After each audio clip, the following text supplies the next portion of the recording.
Today, I'm going to go over the 7 best win-win NBA trades of the last 7 years. But just so we get our terms down, I'm going to define what a win-win trade is, at least how I'm kind of using it in this video, and then go over the 3 criteria that I'm using to rank these 7 trades.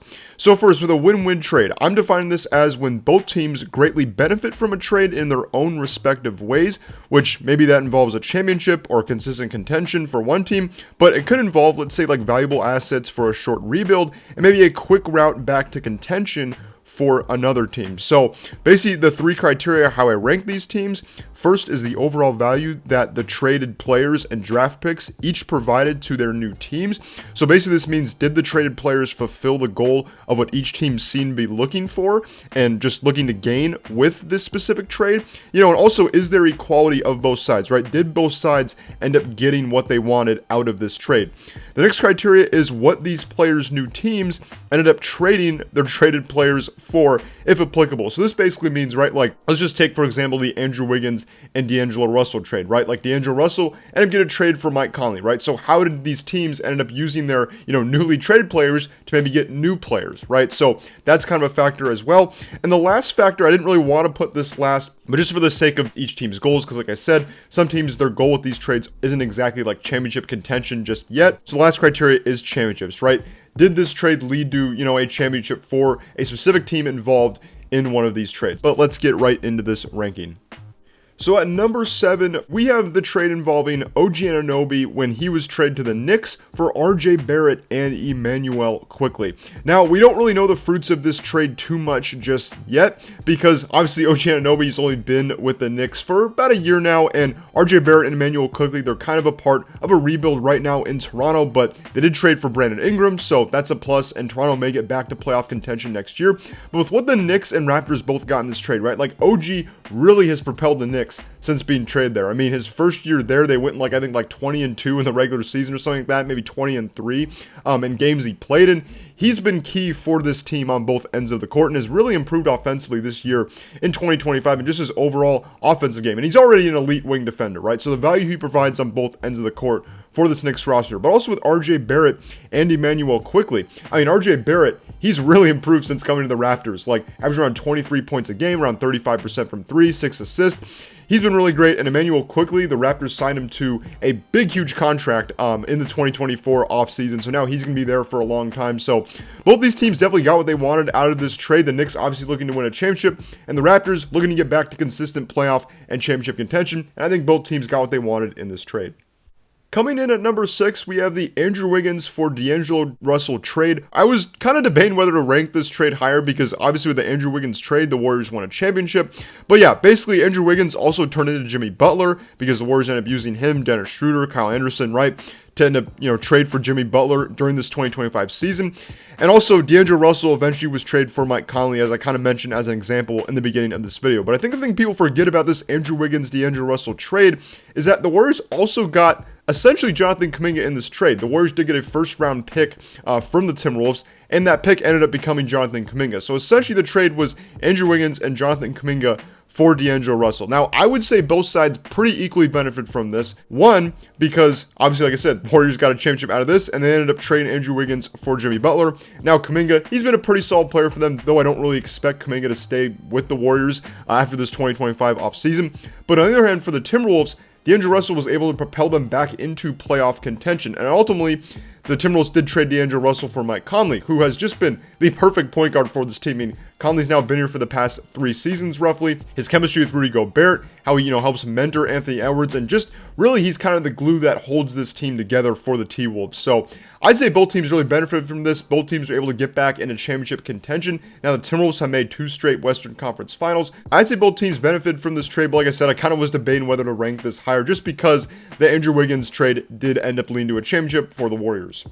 At number 5, we have Tyrese Haliburton and the Domantas Sabonis trade. I believe this original trade was Tyrese Haliburton, Buddy Hield, and Tristan Thompson for Sabonis, and I believe Jeremy Lamb was involved in the trade as well.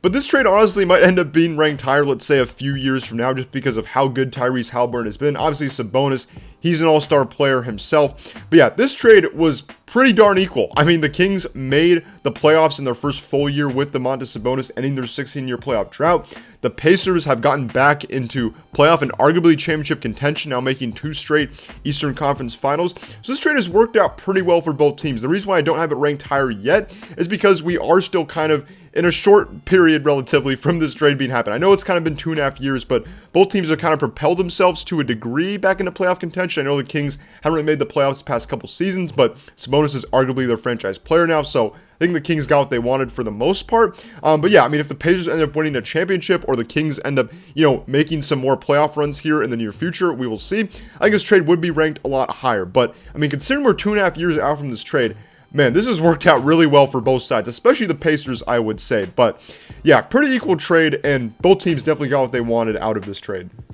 And ranked at number 4, no, I'm kind of contradicting myself a little bit with this trade, but this is the Karl-Anthony Towns trade to the Knicks for Julius Randle and Donte DiVincenzo. Now, with some of the other trades that, I had said that, maybe we could kind of see the fruits of this maybe in a few years, but with the Karl-Anthony Towns, Julius Randle, and Donte DiVincenzo trade, like, we kind of already seen the fruits now. Like, both teams already made the Eastern Conference Finals in their first season, which obviously is exactly what both teams wanted. Both teams wanted to keep being in championship contention, and sure enough, this trade worked out really, really well for both teams. So I know, like I said, with the Tyrese and Sabonis one, and even with the OJ Anunoby and RJ Barrett trade, like, we're kind of going to have to see how this plays out over the next few years. But with both of these teams, like, this worked out really, really well for both sides right away. Now, maybe this will be different in a few years. Maybe both the Knicks and Timberwolves may not even be in championship contention in 2 or 3 years. I have no idea. I have to imagine both still will be, just because obviously the Timberwolves, they got Anthony Edwards, and the Knicks, they have Jalen Brunson, obviously a really good collection of guys around him, and that includes Karl-Anthony Towns. But since this trade has worked out so well right away,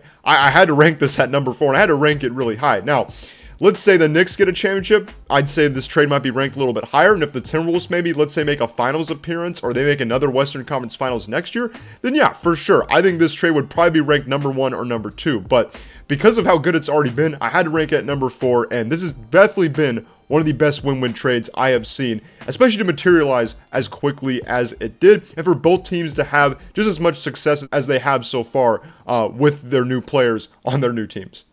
And at number 3, we have the Kawhi Leonard and Danny Green trade to the Raptors for DeMar DeRozan and Jakob Poeltl, who went to the Spurs. And Jakob Poeltl, he ended up being traded, ironically, back to the Raptors, and the Spurs were able to get a first-round pick and 2 second-round picks from the Raptors. So a very, very good return for both teams. Obviously, Danny Green and Kawhi, they both left after one season, but both were absolutely key in the Raptors getting their first championship in franchise history. So that's definitely why I had to rank this number 3. And that's why I put championships, as my last criteria, right? I think that is a really important part of these win-win trades. And obviously, DeRozan and Poeltl, they kind of helped the Spurs stay in, kind of a somewhat play-in playoff contention when they first got there. But obviously with DeRozan, though, he ended up going to the Bulls in a sign and trade. But both teams really got what they wanted out of this deal, right? The Spurs wanted to stay relevant. They wanted to stay in kind of, like I said, a somewhat play-in and playoff contention, in a post-Kawhi Leonard era. And they definitely did so. DeRozan was key for their young guys and helping them develop and mentor them.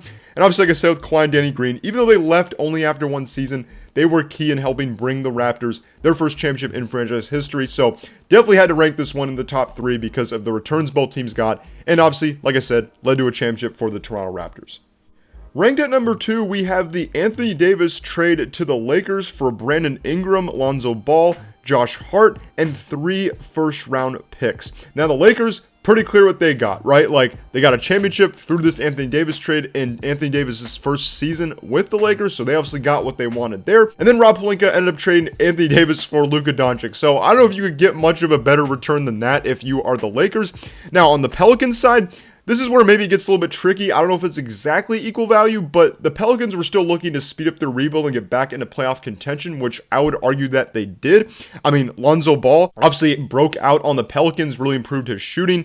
He ended up being traded to the Bulls in a sign-and trade for Thomas Satoransky, Garrett Temple, and a second-round pick. Then Brandon Ingram, now, the Pelicans didn't really get exactly a good return for him, I would say, considering, the caliber of player that he is.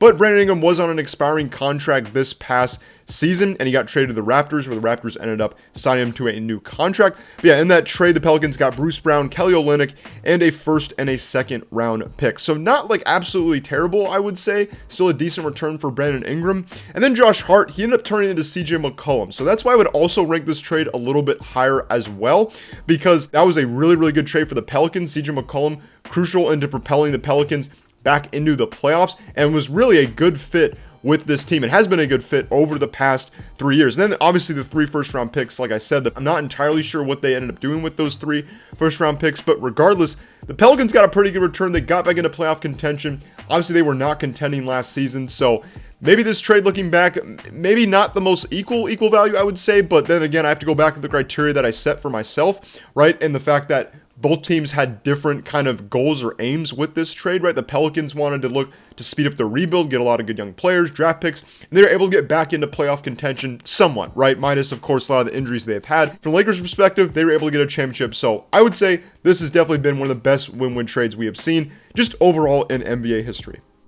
And at number 1, this actually might be a surprise for a lot of people, but I would rank the Paul George trade to the Thunder for Victor Oladipo and Domantas Sabonis as the best NBA win-win trade over the past 7 years, because Paul George ended up being traded to the Clippers for Shai Gilgeous-Alexander, Danilo Gallinari, and just a whole bunch of first-round picks. And so for the Thunder to get now their new MVP and just get back into championship contention from this trade, this has to be the best win-win trade I've seen. And then for the Pacers' perspective, right, like Victor Oladipo broke out into an all-star. Obviously, he ended up dealing with some knee injuries and got traded, and now he's not in the NBA at the moment. But then Domantas Sabonis, this goes back to the Tyrese Sabonis trade. They ended up using Sabonis in a trade to get Tyrese Halliburton, Buddy Hield, and Tristan Thompson. So I would say from both teams' perspective, not only did both teams get exactly what they wanted, right, and staying in championship and playoff contention, but they ended up using these newly traded players to acquire even arguably better players to get them even in a better position to win a championship. So this is why I would rank this trade number 1. Now, the only knock I would have against this is that this trade hasn't really led to a direct championship for either team, but still, just with the value that both teams got in this trade, I would have to rank this number 1. I don't really see any other way I couldn't from some perspective, right? For what the Thunder were able to do, not only getting Paul George, but then, like I said, trading him to get Shai Gilgeous-Alexander, Danilo Gallinari, and a whole bunch of first-round picks.